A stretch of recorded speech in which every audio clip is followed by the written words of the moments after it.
BMW's most recent Formula One venture was full of unforgettable moments. For the first time in 20 years, Williams wins at Monaco, while Montoya wins at Monaco. A memorable day for everybody in the Williams BMW team.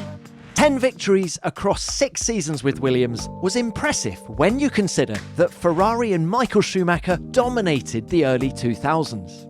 BMW then bought Sauber and achieved more success as their own Formula One entity. So you can see why Mario Tyson, the company's motorsport director, wasn't expecting BMW to leave Formula One at the end of 2009. I have to say I was surprised, and it was really most impressive how the team stuck together, and we didn't want to finish on a low after such a successful 3 years. It was a sad time, but it was still something to be proud of. Hello and welcome to F1 Beyond the Grid with me, Tom Clarkson. Dr. Mario Tyson is my guest this week. A brilliant engineer in his own right, he oversaw BMW's return to Formula One with Williams in 2000 and later became team principal of BMW Sauber. There was plenty of success early on. BMW Williams finished second behind Ferrari in the constructors' standings in both 2002 and 2003. But best of the rest was as good as it got with Williams, and relations became increasingly strained.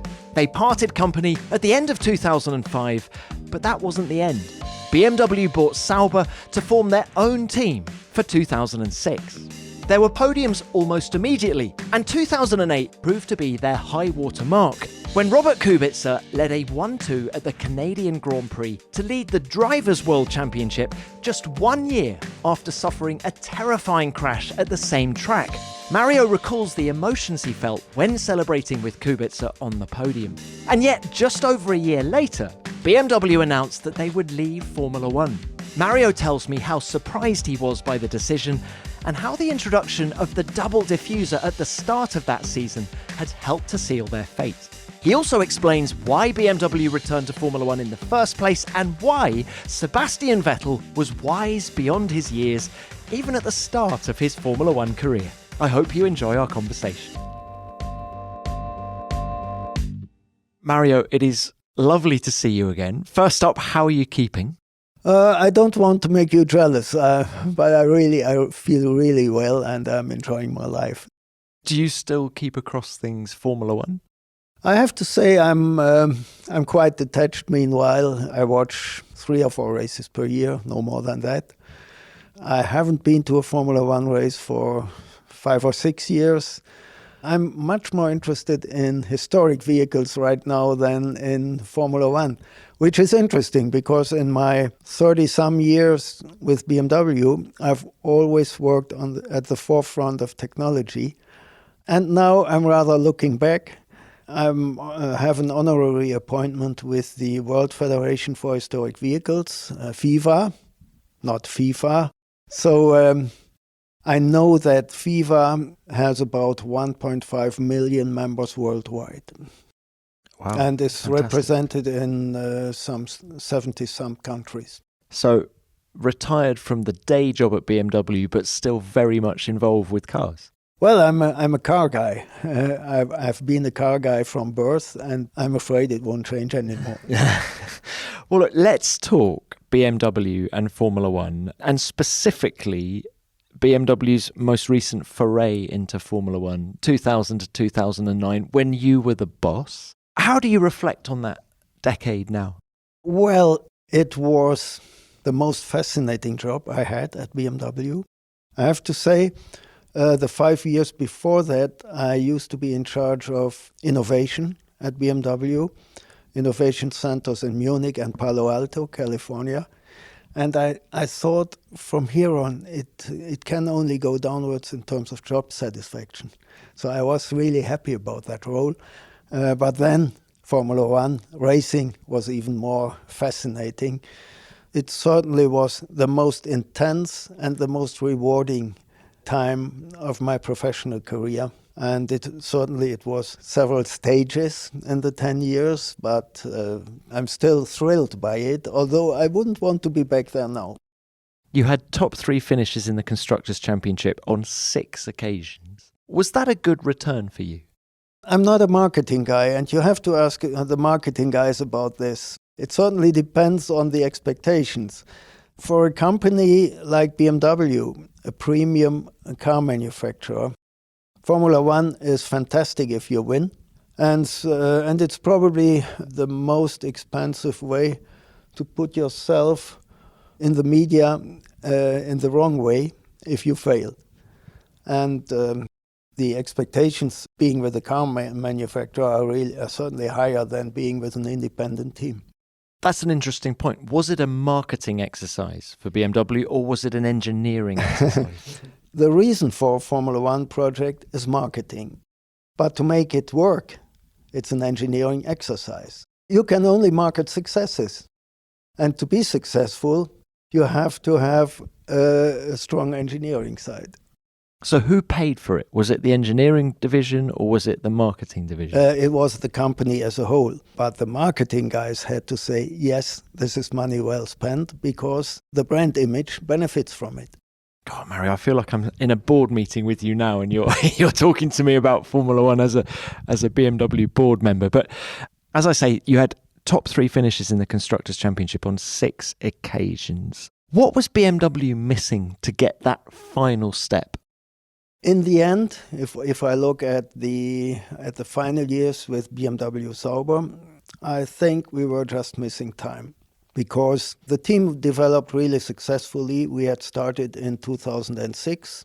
Sauber was a solid midfield runner with limited resources, but an exceptional wind tunnel already at that time.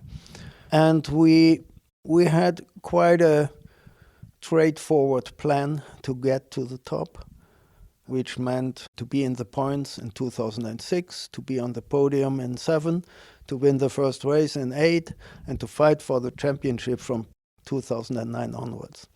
And 6, 7, and 8, we were absolutely on target, even ahead of target. And then 2009, there was something that changed the game completely, the double diffuser. The double diffuser was meant to be illegally by most of the teams, including ours, but it was approved by FIA. That shook up the grid totally. The 4 front runners of 2008, which were Ferrari, McLaren, ourselves, and Renault, they all dived down to the midfield. Ferrari and McLaren, most experienced teams, they recovered by mid-season. Ourselves, only in the last 4 races, and Renault never made it. So had you spotted the double diffuser as a potential loophole, the one that, of course, Brawn exploited most successfully? We only spotted it when Brawn came with it, and it was too late. But it wasn't a conversation that had been had in Hinwil? No. We only got aware of it when when the winter test started. And do you think the double diffuser had more of a say over your performance than the arrival of KERS in 2009 as well? Yes, I'd say so. Because it became clear to us that the double diffuser was a game changer and we had to do something. But with the car, as it was designed, it wasn't possible to apply a double diffuser. So halfway down the season, we decided. Actually, that was about the time when the board pulled the plug on the Formula One program. We decided to do an all-new gearbox with a different design to accommodate for a double diffuser. And we brought this gearbox without having it tested on a track for the final 4 races. And in the penultimate race in Brazil, Robert Kubica was back on the podium. So that made it clear to us the double diffuser was the difference. But of course, by then, you already knew that BMW wanted out. Yeah, that's true. And that was certainly a difficult time, the second half of 2009 season. But we didn't want, after 3 successful years, 6 to 8, we were the first time behind schedule, behind target, and we didn't want to finish on a low. So we took this exercise, and it was certainly a risk to take an all-new gearbox without having tested it to a race, straight to the race. We took this effort and it paid off, and this is why I said we were lacking time. A year like this can happen to any team, and it happened to any team. Then you just have to take a fresh approach for the season afterwards.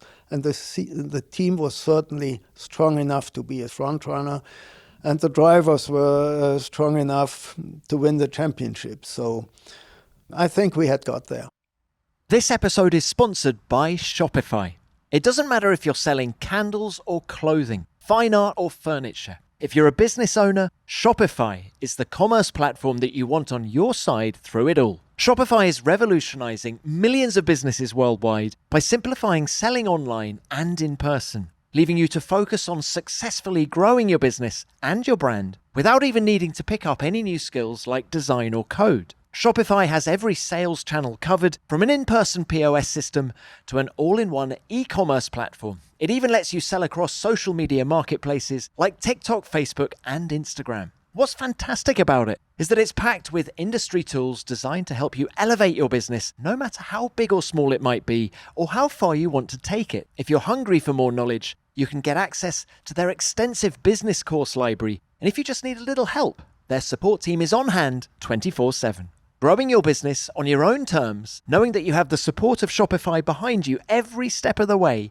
is incredibly empowering. This is Possibility, powered by Shopify. So what are you waiting for? Now it's your turn to get serious about selling and try Shopify today. Sign up for a $1 per month trial period at shopify.com/beyondthegrid, all lowercase. Go to shopify.com/beyondthegrid to take your business to the next level. Shopify.com/beyondthegrid.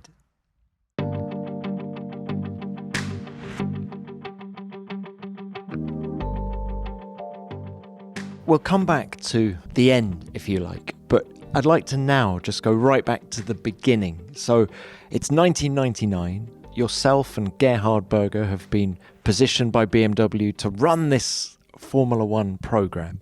So my first question is, why did BMW choose Williams as their partner when they first came in? That was way before my time. The program was decided in 97. And it was published in 97 in September at the Frankfurt Auto Show that the new Formula One project would be done with Williams and start in 2000. And so saying it was before my time means there was Karl-Heinz Kalbfell at the head of BMW Motorsport, who soon became Rolls-Royce CEO. And it was Paul Rosche, the brilliant engine hero for decades. They had convinced the board to do the project, and they had done all the work up to 99. But I said already, Karl-Heinz Kalbfell moved on, and Paul Rosche was 65 at that time. And that was exceptional for BMW already, because in those days, the BMW upper management had to retire at 60. And so Paul was an exception already. But it was clear in 99, when we started a Formula One project lasting for 10 years, there had to be imminent change. And so Gerhard Berger came on board in 98. And in 99, early 99, I was called to the CEO. And Joachim Milberg, he came straight to the point, saying, "It's great we have Gerhard on board because he knows Formula One inside out, but he is not an engineer and he doesn't know BMW inside out. And my idea is to put you next to him and have you, the two of you, run it as a double act." I have to say I was not really fond of the idea, so declined it by saying in 9 out of 10 cases, a double at the top doesn't work. So that was it for the time. Then 2 weeks later, I was called again. I was just in family ski holidays. I was called again to the CEO, rushed back home, and he simply said, "I haven't really changed my mind. You can decline a job offer once, but doing it twice is probably not the best move in your career." And so I agreed to at least sit down with Gerhard. and talk it through.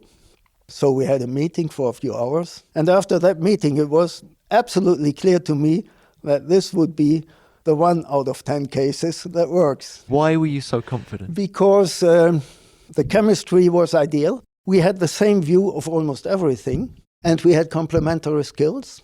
And Gerhard is a fantastic guy. And in hindsight, I can say we were a strong team, a strong couple. The time with Gerhard was the most fun in my career. He is certainly that. How important was it for you in your role that you had an engineering background? It was essential. And it was essential because, as we said before, Formula One is an engineering exercise. You might do it for marketing reasons, but it's an engineering exercise. It only works if you've got top technology, if you are technology-wise ahead of the competition, and it takes engineers to do that. And you wanted to be able to understand what the engineers were talking about, and did you help with the design direction of the engines, for example? I was not involved in the specific engine design. It was Werner Laurenz and Heinz Paschen who did the engines, and they were fantastic. They were both fantastic in designing and developing the engines. But I understood what was going on, and I think this is important. And you could explain it to people like me at the time. At the time, yeah. And even before the Formula One program had done a race, you won the Le Mans 24 Hours with Williams in 1999. So that boded very well for the relationship, didn't it? Yeah, it was actually, that was the idea of this program. It was sort of a warm-up program for the Formula One cooperation. Actually, it was the first race in charge for me. I cannot claim much of credit for it because I came in just a few weeks before the race. The car was done by Williams, by John Russell and Graham Humphreys. The powertrain, BMW, was Ulrich Schiefer. And the team was run by Charlie Lamb and the Schnitzer boys. And, I have to say I was quite naive at that point because I came in as a former racing fan but with no racing experience. And I remember very well us sitting at the press conference in Le Mans before the race. We were asked about our expectations, and I just said, we are here to win. I saw Charlie and Gerhard next to me making themselves small on their chairs, indicating that it's not such a good idea to raise the bar before you jump. But in the end, we won the race, and it was a very strong competition with 5 manufacturers in 1999. We won the race, and to date, it has been the only overall victory for BMW. And it got the relationship off with Williams to a brilliant start. The brilliant start. Tell me more. I think Patrick had lost some hair about our start. The issue was, we figured out in 1999, Gerhard and myself immediately saw that the team was not ready to compete in Formula One. We had to expand the facilities, the machinery. We had to more than double the workforce in 1999. We put up parts manufacturing plant, even an aluminum foundry dedicated to Formula One, because it was clear to us you have to get this under your control if you want to be successful. But this process went on through the first season. And at the first race, we were not really ready. I still remember a test at Jerez in January 2000, where we went with all we had. It might have been 10 to 15 engines for a 3-day test with one car. On the first day we went out, Jerez, turn 4, the first lap, the engine went bang. We had only one car, so it was dragged to the pits. New engine put in, went out, turn 4 in lap 1, bang. Oh, and that happened 4 times in a row. And I'm sure Patrick was wondering what he had got into. The problem was in the oil circuit. So before day 3, we ran out of engines, and I called Munich to send us the company plane to take the 15 guys back because we didn't have any engines to test. and we had to do our homework at home in terms of for reliability. That was quite an experience, and we had another 2 or 3 tests before the first race. But when we went to Melbourne, we had no engine. With no engine, we had completed a race distance on the track. And with no engines, we had completed a race distance in the test bench on the dyno. Not even on the dyno? Not even on the dyno. And so we went there. Jenson Button went off with an engine failure as expected pretty soon in the race. But Ralf Schumacher drove on. He finished the race, and not only finished it, he finished in top 3. He was on the podium. We just couldn't believe it. It was so strange. What an extraordinary story. It was. It was luck as you often see it in the first race of a season, because all the others are not ready either, so many cars dropped out. And it took us, I would say, the first half of the season to really get everything under control. Performance, reliability, and also parts logistics and stuff like this. Did a completely new engine come in for 2001? Yes. Is that right? Yes. Yeah. Bit lighter, bit more powerful? It was totally different. It was more powerful. The 2000 engine started at 750 horsepower, finished the season at 800, 17,000 RPM. And then for 2001, the P80, all-new design, started at 880 and 18,000 RPM. And it was already 15 kilo lighter than the 2000 engine. It became benchmark immediately in terms of power and weight. I'm talking to the engineer in you now. Where were you finding those gains? Obviously, the weight was it materials? No, it was the overall design of the engine. The 2000 engine was quite a solid piece of machinery, and the 2001, the P80, was very aggressive. Compared to other engines in those days, it was the lightest one, and it was the strongest one. We certainly took more risk, tapped into new ground, and we paid for it in terms of reliability in 2001, here and there. But at the end of the season and following seasons, it was under control. And the P80 was then the basic design for all the following V10s through 2005. And the power gains, were you finding those, what was it? Was it friction losses it was everything. That you were minimizing? It was friction, right. It was not so much fuel, but certainly oil. It was combustion, it was gas exchange, so everything. What struck me most was then in the following years, 2002, 3, 4, 5, with the same basic engine layout, we were able to further drop the weight to 86 kilos, something like this, to increase horsepower to 940 at 19,000 RPM. What struck me most was that at the same time, the engine life had to be extended. It had to be quadrupled. We used an engine of 2000 and 2001 was good for 400K, race distance plus warm-up. So we went to a race with 3 engines per car, one for Friday, one for Saturday, one for Sunday. Friday and Saturday, the practice sessions were about 200K per day. So we could use the Saturday engine for the Friday at the next event, reuse it.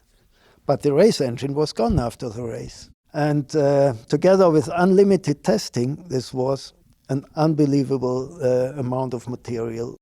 How many engines would you have used, let's say, in 2001? I don't remember this figure, but it was certainly more than 100 because, as I said, 2 to 3 per race weekend per car times 2 is 5 to 6, and then unlimited testing and the engines on the dyno back home. And can we talk budgets?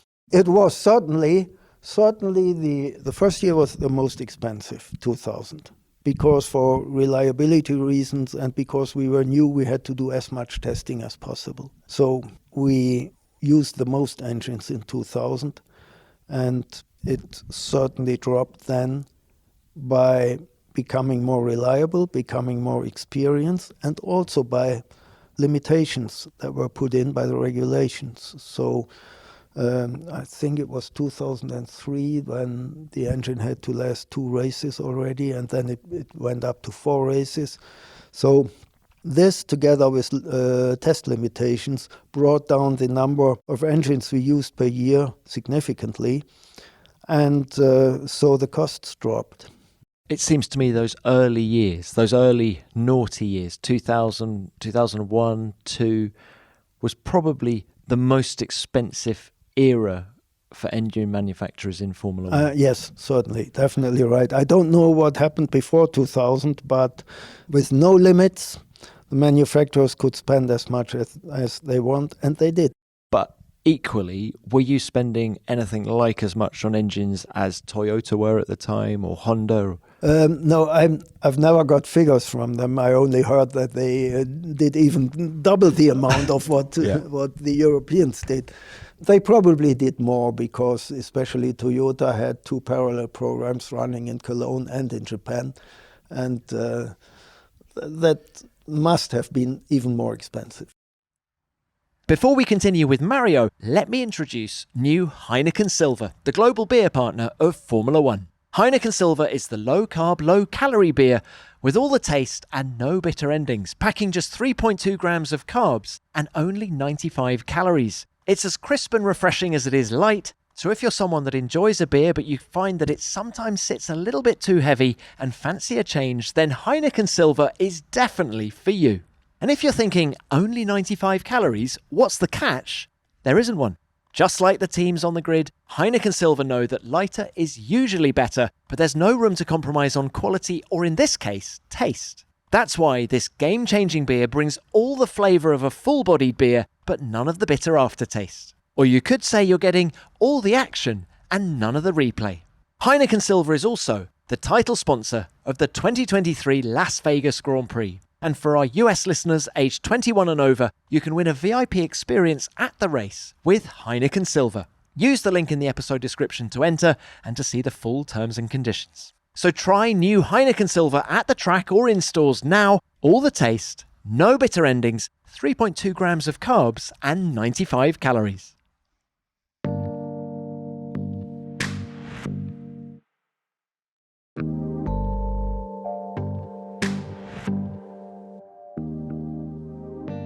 So Mario, how would you describe the relationship between Munich and Grove during that Williams era? Did you feel that you were just the engine supplier, or were you involved in the design of the chassis and, installing the engine?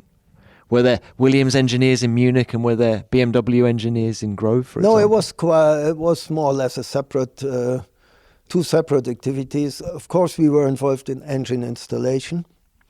But not in the chassis, not at all. And it worked quite well because the Williams guys were professional. They were used to work with engine suppliers. And we didn't have a clue of chassis design and development. So there was no try from both sides to get into the other field. It was quite good, some joking. The Williams mechanics called our engine the Spacer. But they were paid back by similar jokes from our guys. And did you have a say on driver lineup? We were heard, yes, and we offered our opinion, but the decision was always with Frank. Juan Pablo Montoya from Colombia is going to win his 15th Grand Prix by, I would estimate, about 5 seconds from the Ferrari of Rubens Barrichello out of the parabolica. Down goes the accelerator. He can almost see the checkered flag. Now there it is. Montoya wins in Italy at Monza for Williams and BMW. After the 2000 season, Jenson Button had a phenomenal debut in Formula One, but Juan Pablo Montoya comes in 2001. What were you feeling at that moment about whether to keep Button, or were you happy for Montoya to come in? I didn't know Montoya. I certainly knew Jenson after one season, and I found it a bit sad to see him go because he was such a young guy and he performed over expectations in 2000. But as I said, it was Frank's decision, and as we didn't know Montoya at all, we didn't get into it. I even was invited by Frank, I think it was a meeting in Toronto where he met Montoya for the first time at the occasion of the Canadian Grand Prix. I was there. I don't remember if Gerhard was there as well. And the meeting went on, and Frank decided to sign him. And he was obviously big in North America, Montoya. He'd won the Champ Car Championship. Was that important? Was that market important for you? The fact that he had a big name over there? Not for BMW, no. Actually, we didn't really interfere with that because, yes, Montoya was a big name in the US, but the Formula One was not. So if he was in Formula One, the Americans wouldn't care. And that partnership of Ralf Schumacher and Juan Pablo Montoya, where would you place it on the grid at the time? Did you think you had one of the strongest driver lineups? I think so, yes. Sometimes as strong that they got together. I remember it not being the easiest relationship between the two of them. No, but if you have two drivers competing at the highest level, and you are with a team that smells the chance to win the first race, of course they would go for it. Both would go for it. And no, I think it really was maybe the strongest driver lineup as a combination. Who can forget Montoya's overtake of Michael Schumacher at Interlagos in 2001 at the restart? He was such an impetuous driver, wasn't he? He could just, unpredictable, and that was part of his magic, wasn't it? So Montoya is challenging for the championship right up until the end of the 2003 season. At that point, were you starting to have thoughts about wanting your own Formula One team? We didn't actually want to have our own Formula One team, but we wanted to win the championship. And certainly losing out in 2003, both the manufacturers and the drivers' championship, that was sort of a turning point. So in 2004, there were the first discussions at BMW how to proceed. And, in 2005, the decision was taken to go for an own team.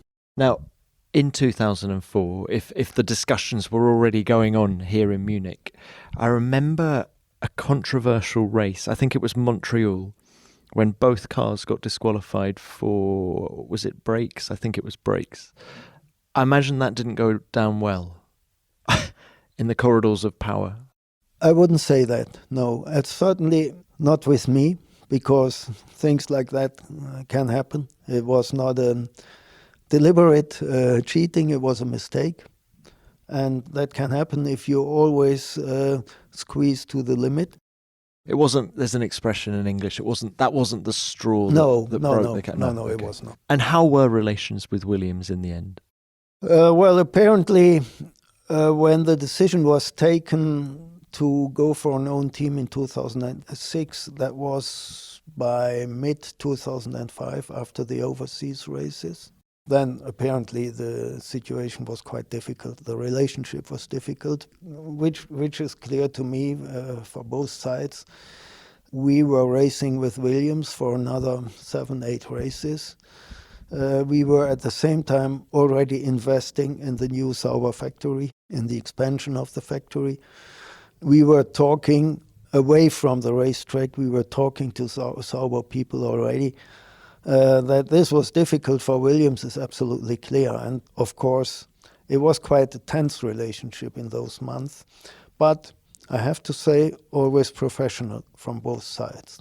And was Sauber the only team you looked at buying, or were there others as well? No, not seriously. We really focused on Sauber. Was the proximity to Munich important to you?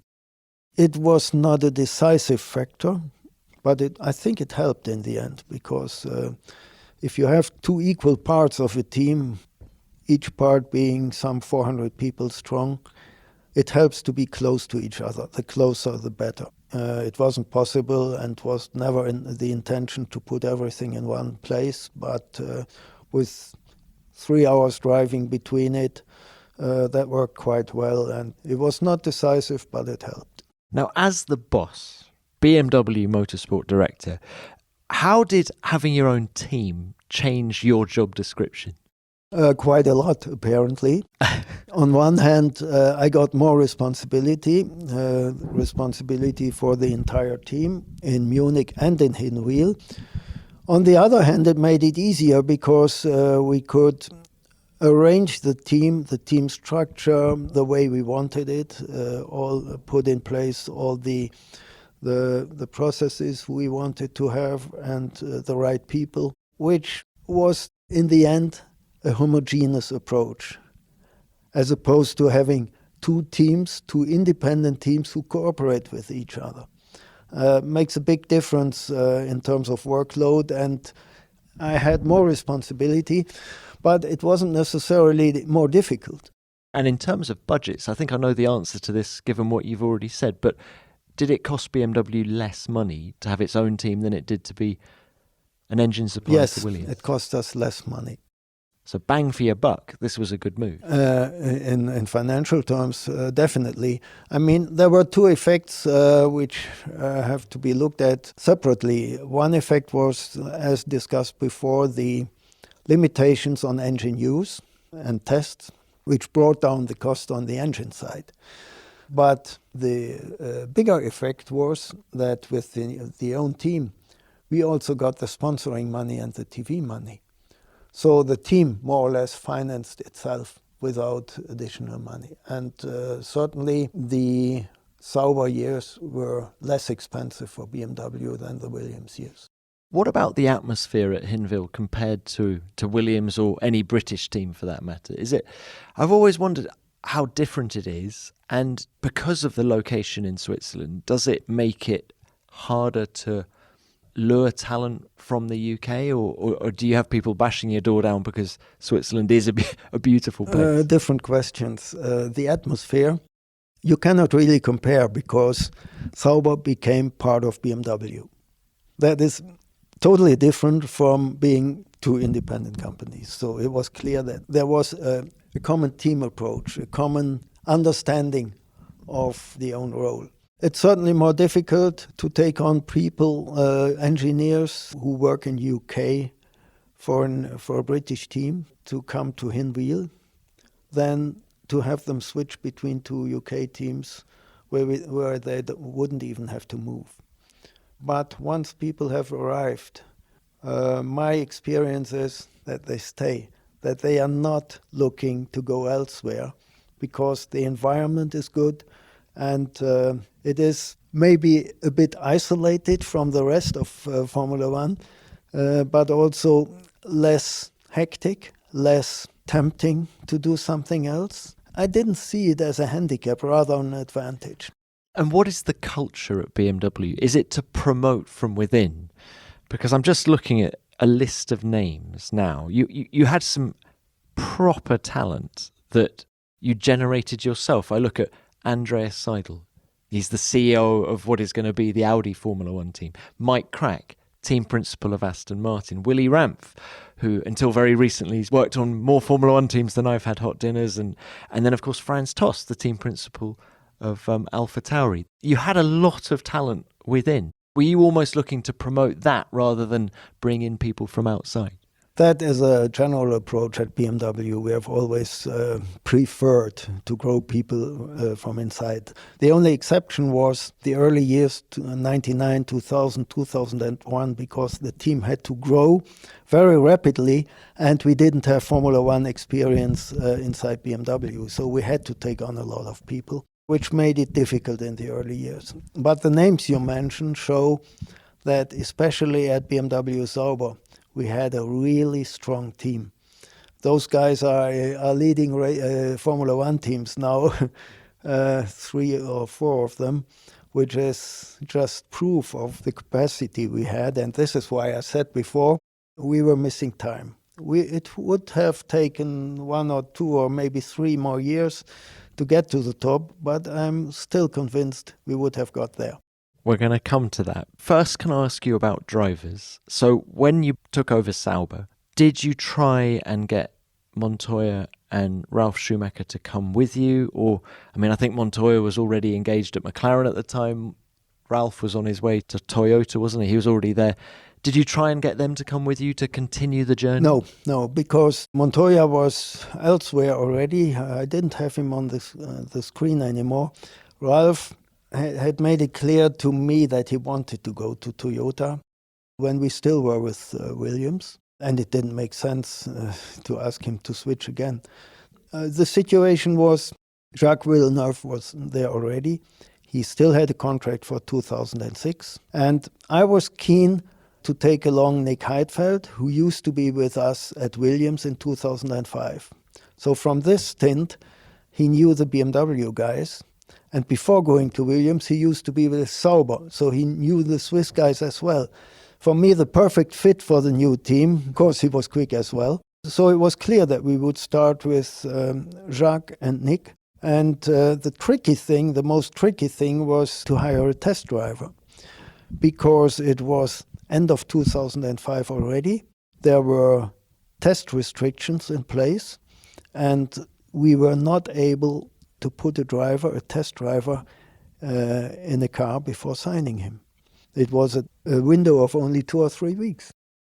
So we were looking at Robert Kubica, who at least I had seen racing once, which was at the F3 race in Macau, end of 2005. He didn't have a winning car, but he looked to me very determined and quick. And so we took the risk, signing him without having seen him in our car. That was perfect. It paid off. He was very strong. He replaced Jacques Villeneuve halfway down the season. And in only his third race in Monza, he was on the podium already. So that was great. And of course, we needed a test driver again. And that became Sebastian Vettel then, who had been with BMW in the early years of his career already. Kubica's podium in Monza proved it was the right decision. But how difficult was it to make the call to move Jacques Villeneuve sideways?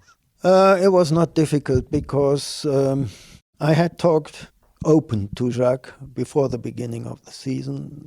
It said, look, you have got the contract, we will honor the contract, but it will depend on performance and results. So it was clear to him that there might be a situation like it then evolved, with us preferring to have Robert in the car. And so it was not that much of a surprise for him.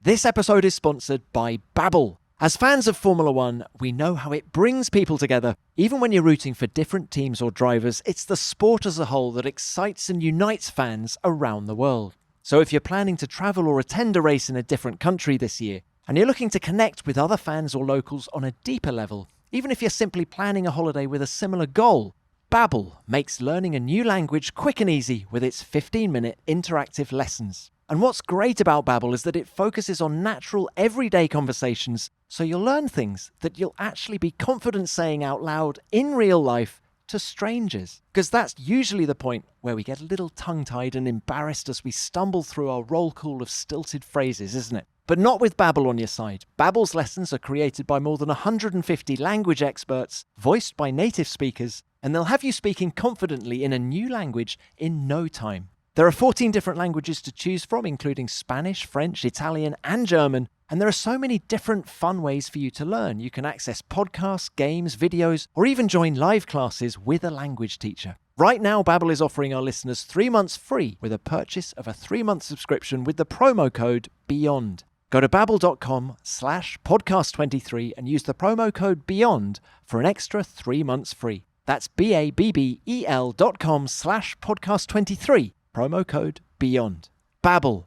Language learning that works. Sebastian Vettel, the 19-year-old, making his debut in a good car, in a very competitive situation. BMW looking very strong at the moment, and he's done already 1.5 Grand Prix distances during the course of free practice, so he's fully up to speed, and now we'll see what he's made of in qualifying.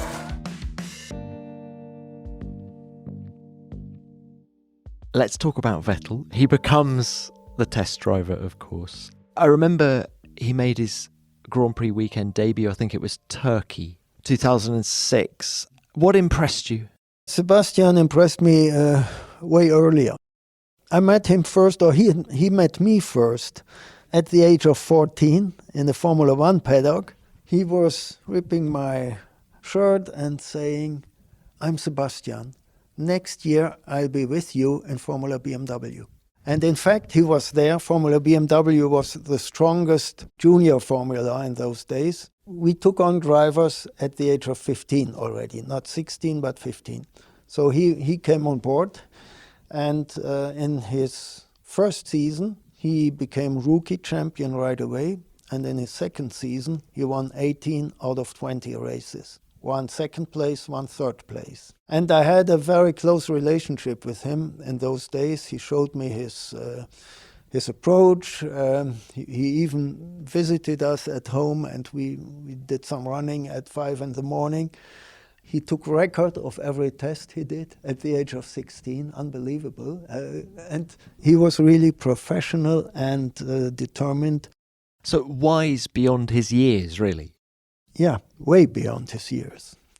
Yeah, and so I knew what sort of a guy he was, and he did Formula Renault and something else in between.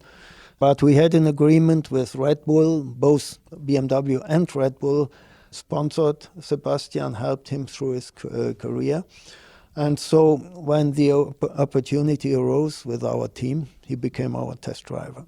Were you happy sharing him with Red Bull? Yes, absolutely. Red Bull was, I have to say, they looked after Sebastian even earlier, even in his karting years. And so it was clear that we could only join and were happy to join and educate him on BMW and on Red Bull side. I even remember in his Formula BMW days, we had quite a good education program for all the drivers, which he took part in. At the same time, Red Bull had something similar, which he took part in as well.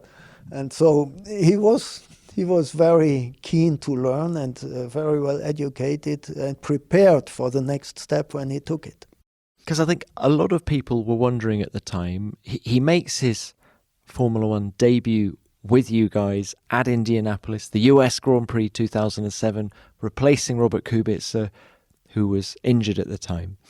But then 2 races later, or Hungarian Grand Prix, he's in a Red Bull car. And I think a lot of people struggle to get their head around how he could have made his debut with you and then a couple of months later been in a Toro Rosso. Yeah. Well, the explanation is really the joint programs of Red Bull and BMW.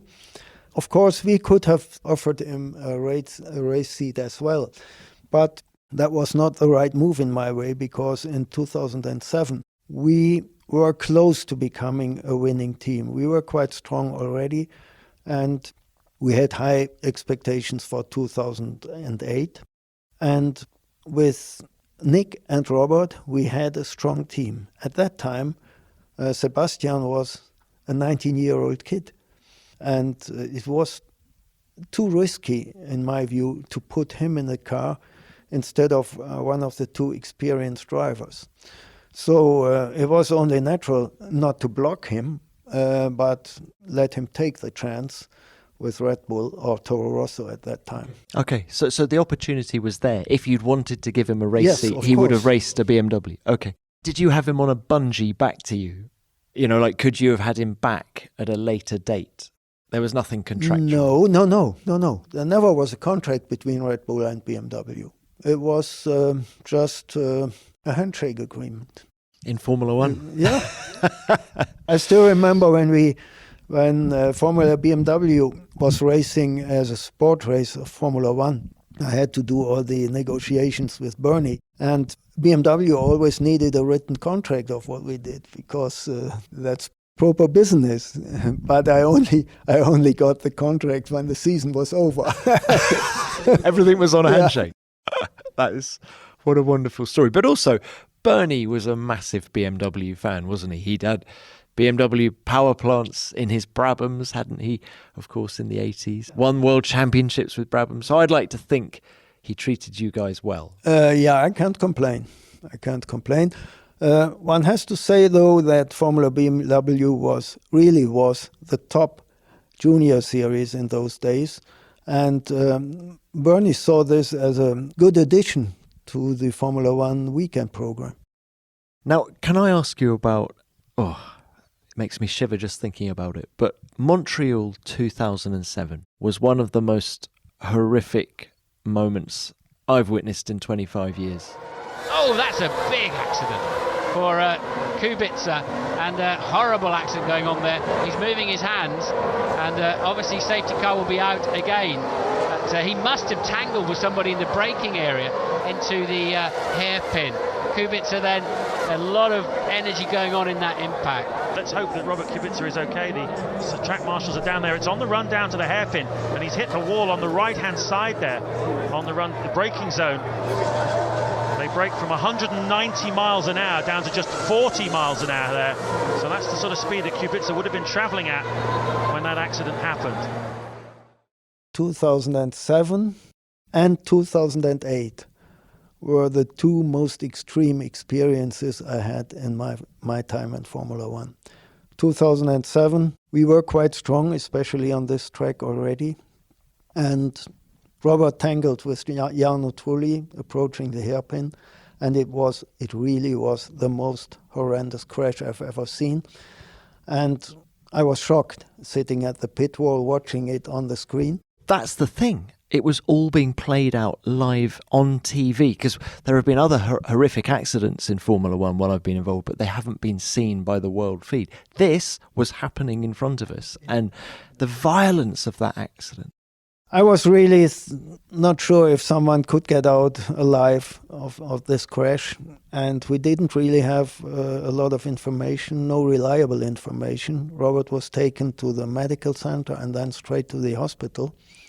So right after the race, we rushed to the hospital to find him sitting in his bed with no apparent injuries, fully conscious, and his first question was, "Can I race in Indianapolis next weekend?" Unbelievable. So it was such a relief. What was your reaction, by the way, when he said that? I said, "I'd love you to race, but it doesn't depend on us. You need clearance from the doctor." And that's how it went. He joined the team in Indianapolis on Thursday, and I went to him to see the doctor, and the doctor didn't clear him for the race because he thought it would be too big a risk if something happens again after only a few days. Did you see any change in Robert when he came back for the French Grand Prix 2 weeks later? Nothing. I mean, he finished fourth, one place ahead of his teammate. Yeah. But no, and that was what I saw before we hired him as a test driver already. Very determined, and I don't find the right word for it, but there was nothing that could really shock him. That was my impression. This is where he had his enormous accident last year that many people thought might have killed him. He went on his head at 185 miles an hour. It put him out for a race or two, but he bounced back. This season he has been flawless. He's been on the podium on 3 occasions already. He's yet to unlock the first victory, but it's coming now here in Montreal, where Lewis Hamilton took his first win 12 months ago. Robert Kubica heads a BMW 1-2.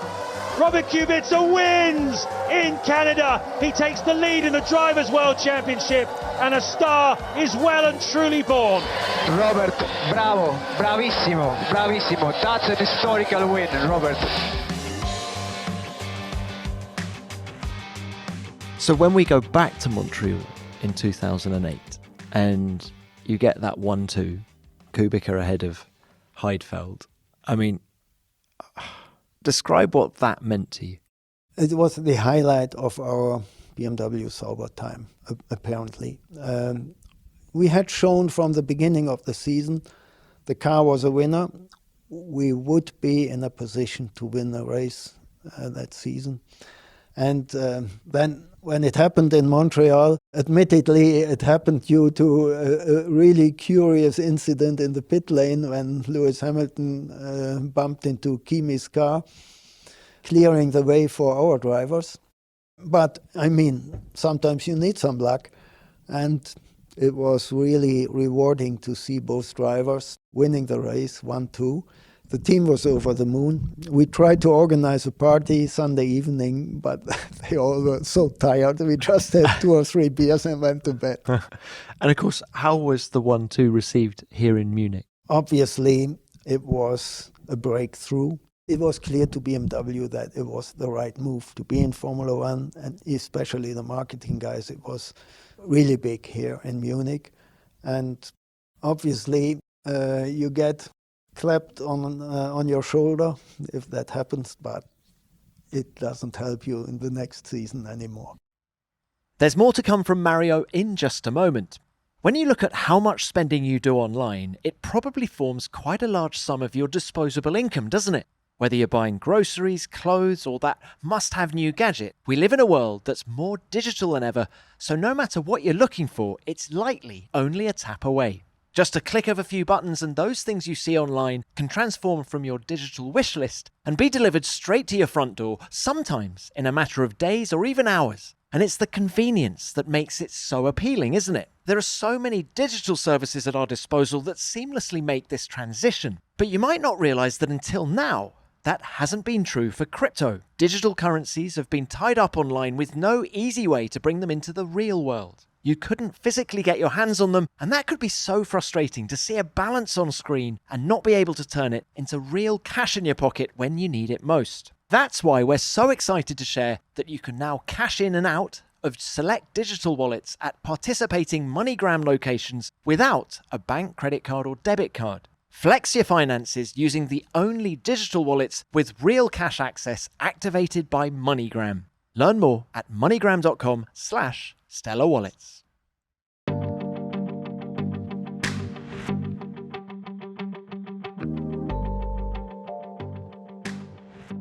Kubica was leading the championship after Montreal. Were you starting to dream of winning the World Championship in 2008 at that point? Of course. I mean, if you are not ambitious to win the championship in such a position, it's the wrong place to be. So, of course, we were aiming at winning the championship. And Robert certainly, at least as much as the team itself, the entire team. And there were some months from Montreal onwards to the end of the season where I had the first time disputes with Robert, because we were, in parallel to the 2008 car, we were preparing for 2009 with the curse system. And Robert was always suspicious that we took resources away from developing the current car. I have to say we did more development on the 2008 car during the season than the years before, but it didn't pay off as much as the years before. So what we brought in the second half of the season didn't have the expected effect. So it didn't make the car as quick as had been necessary to win the championship. But still, Montreal 2008 clearly was the highlight. I find it extraordinary, given the high of Montreal 2008 and all the podiums you got that season as well, that just 12 months later, the decision was made to withdraw from Formula One. I appreciate the financial crisis, and of course it wasn't only BMW that withdrew at the end of 2009, but Toyota did, Honda did. But you guys were at the front, and they hadn't been at the front. Can you just talk us through the decision and how surprised you were by it? I have to say I was surprised. It was a board decision that was taken in the summer break. I think it was right after the Hungarian Grand Prix.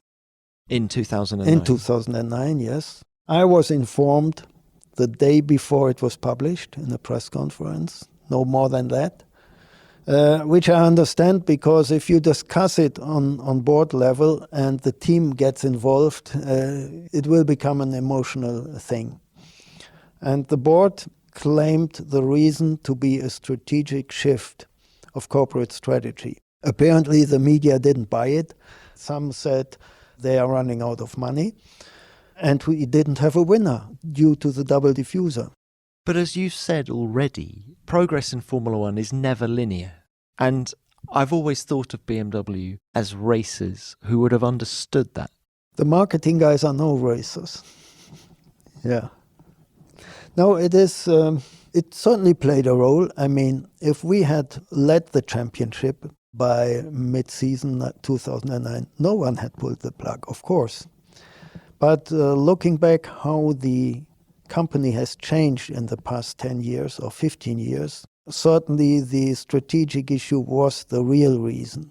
And if we had won the championship in 2009, I'm sure the plug would have been pulled immediately, saying, yes, target achieved, let's leave. So in my view, it was only a question of a few months. Really interesting. You think there was no long-term vision in Formula One? It was either we win and we leave, or we lose. Due to the strategy shift, it wasn't that important anymore to be in Formula One. Certainly not my idea, but I had to live with it, and it was not an easy time because I had to tell the media that Formula One is something super for BMW up to the end of the season, but not beyond. I had to keep the team motivated, not knowing if I could guarantee them a job in the year after. Some would lose the job, and it was really most impressive how the team stuck together and how the team pushed. I mentioned before that we did an all-new gearbox for the last 4 races. That was quite an act and a risk, and it paid off just because we didn't want to finish on a low after such a successful 3 years. It was difficult, it was a sad time, the second half of the season, but it was still something to be proud of. And how involved did you get in the sale of the team? I remember there was talk of, was it Quadback, an investment group, were going to buy the team, and then they weren't going to buy the team, and eventually Peter Sauber buys the team back. Did you get involved in all of those discussions? No, that was handled by the M&A division of BMW. I was certainly involved as an insider of the team, giving my views and my experience, but I was not part of the decision making. And I'm happy I was not, because this is a different field.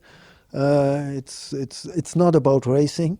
It's about buying and selling companies completely. It's not my expertise. Did you consider staying on in Formula One, or with BMW leaving, you knew that you would be leaving too? I knew I'd be leaving, because I've been a BMW man all my professional life. I didn't want to switch. I didn't want to leave the company. I completely agree with you, Mario, that you just needed a bit more time, and it would have come. Have you had those conversations with the right people since then? I'd love to know what the board thinks now, all these years on, about the decision to withdraw. The board, there is not one single member of the board still active from those days. The current board has never thought about it because it was way before their time. I've always wondered, is there a herd mentality among manufacturers, with Mercedes there, with Audi coming in, with Ford coming in, Alpine there already? Do you get to a tipping point where the board might just think we have to be there? We're conspicuous by our absence? Maybe. I don't know. I have no indication right now that there are thoughts about this, but never say never. So, Mario, in conclusion, highs, lows, give me a high and a low. A high and a low. I mean, or have you actually answered that with Montreal 2007 and Montreal 2008? Yes, exactly. Montreal 2007 was the most difficult point, the most difficult situation, but only for a few hours. And Montreal 2008 was the absolute top of the tops for a few hours again. And that's something that sets Formula One apart from, let's say, long-distance racing. Going to Le Mans means not 24 hours, but 40 hours. The race starts on Saturday morning, the race day, and finishes late Sunday. And after that, you are done, mentally and physically. And you still think for the next 3 or 4 days, you think about the race. In Formula One, 1 hour after the race, everything has been torn down already, and everybody thinks about the next race. This is really different, and so even if you have a success like 2008 in Montreal, the feeling doesn't last for long. The next challenge is right ahead of you. How different was the feeling you got in Montreal 2008 compared to Imola 2001, the first victory with Williams?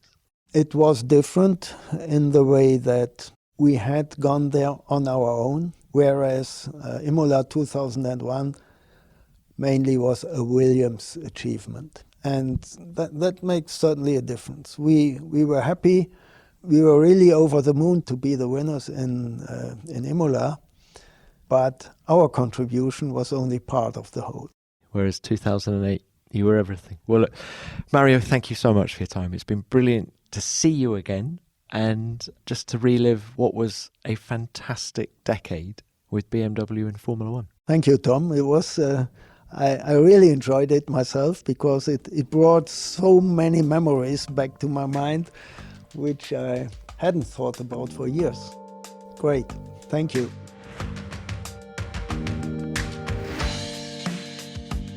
And there were some great memories, Mario. I love this chat for many reasons. Partly because I lived and worked through these BMW years, and Mario answered some nagging questions that I still had about BMW's most recent foray in F1. But I also loved it because Mario remains very engaging and his memory of events is crystal clear. And it's hard to disagree with his viewpoint that the highs and lows of their decade in Formula One both occurred in Montreal. Mario, many thanks for your time. It was great to see you again. Now, as ever, please send me your thoughts and stories about Mario. What did you make of BMW's return to Formula One in the early noughties? Who was your favourite BMW driver? What did you make of their decision to leave Williams and go alone in 2006? Let me know through the usual means. I'm at Tom Clarkson F1 on Twitter, or use the hashtag F1 Beyond the Grid. Now, what about last week's show with Valtteri Bottas? It was great to get VB back on the pod, and I found it fascinating to get his take on life at Alfa Romeo and away from the racetrack. Our virtual mailbag was overflowing after this one, and here are just a few of your messages. Let's start with this from Ramiro. Always enjoy Valtteri's interviews. He seems like a genuinely happy guy.